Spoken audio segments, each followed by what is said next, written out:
Hello students, welcome back to the biology class. So in the last two classes, we started the concept of the nucleic acid. We understood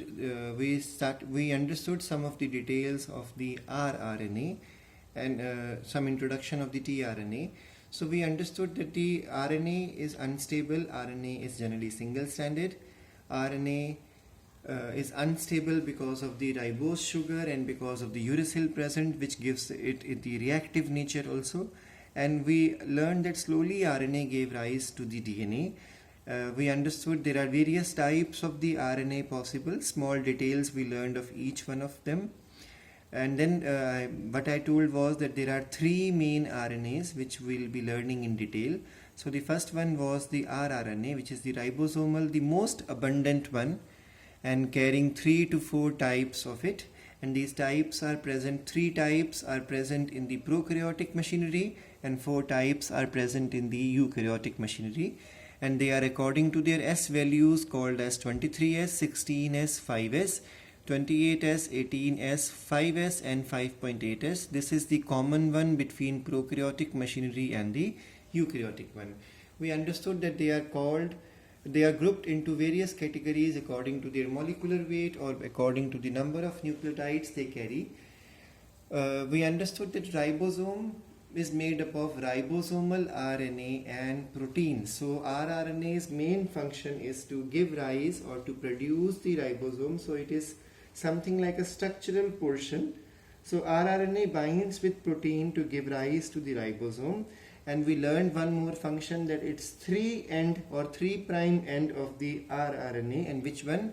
18S in the eukaryote and 16S in the case of the prokaryote, has the complementary nucleotides to the 5' end of the mRNA. So whenever protein formation starts, the ribosome has to, because ribosome is protein factory, so the ribosome has to join with the mRNA. So the smaller subunit which carries the 16S in prokaryote or 18S in the case of the prokaryote and eukaryotic machinery, the 3' end is complementary to the 5' end of the messenger RNA. So this joining ensures, this joining is very much vital for the process of the translation or protein formation to start, because this is the initiation step. If this step is not there, translation or protein formation is never possible. We understood that they are present in the various portion in the last class. It is the longest of all RNA, because when you see the size of 23S and 28S, they carry a huge number of the nucleotides, so they can be considered as the longest of all RNAs, and they are the most stable one and carries minimum, or you can say less modifications are present. What are modification? In the last time class also I told you that the nitrogen bases undergo some changes to called as modified nitrogen bases.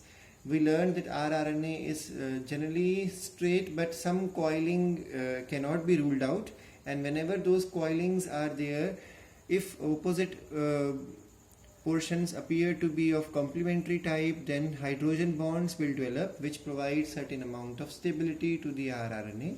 So this is how we draw rRNA: 5' end, 3' end, uncoiled region, the coiled region, and the uncoiled region will have unpaired bases, coiled region will have the paired bases. And we learned that it is formed during gestulation. It forms the ribosome, and the enzyme which performs it is called as the RNA polymerase type 1. And we learned that 5S RNA is transcribed separately, but rest of the other RNAs come out from the primary transcript, which is longer, and it is called 45S. It undergoes breakdown or cleavage with the help of special RNA containing enzymes, and then spacer RNAs are removed, and then 18S, 5.8S and 28S type of RNAs are formed. We learned the function, two main functions we have understood that form the ribosome, and 3' end of the smaller subunit rRNA is 18S and 16S in eukaryotic and prokaryotic machinery. They are complementary to the 5' end cap of the messenger RNA, so they join together. So Its main function is to help in the process of the translation. In the last class, we only started the detail because this is going to be a lengthy topic of tRNA. We understood that tRNA is also called as the transfer RNA because it brings the amino acids, it transfers the amino acids or carries the amino acid in a particular sequence so that the protein formation or peptide bonds are formed, and finally a long chain of amino acid is there. So because it carries the amino acid, it is called as a transfer RNA, and for a long time it could not be discovered. They only kept speculating about it. Reason is it is quite smaller in size, so it's the smallest one. Its S value is only 4S, and we learned that that's why it was for a long time it was even called as the sRNA or the soluble RNA. It forms just 15% of total RNA present in a cellular machinery, and there are over 100 types of tRNAs present. Then it is the smallest one you can consider from here because it carries a very few number of nucleotides compared to the other types of RNA. It is stable but not as stable as the rRNA. It is but still quite stable, and there are many, or you can say 5% of the nucleotides, 5% of the nitrogen bases present in the tRNA are modified one. So there are many, or there are several modifications present. Those modifications are inosine or pseudouridine or ribothyme. We all know thymidine is present in DNA, but here it is called as the ribothymidine or dihydrouridine. So these are modified type of nitrogen bases. So these nitrogen bases are modified and are present in the tRNA. Then tRNA undergoes, remember rRNA undergoes coiling, but in the case of tRNA you will have lots of folding and bending, and it gives a L-shaped structure according to Klug because he explained it in the 3D, and clover leaf shaped structure in 2D which was explained by Holle.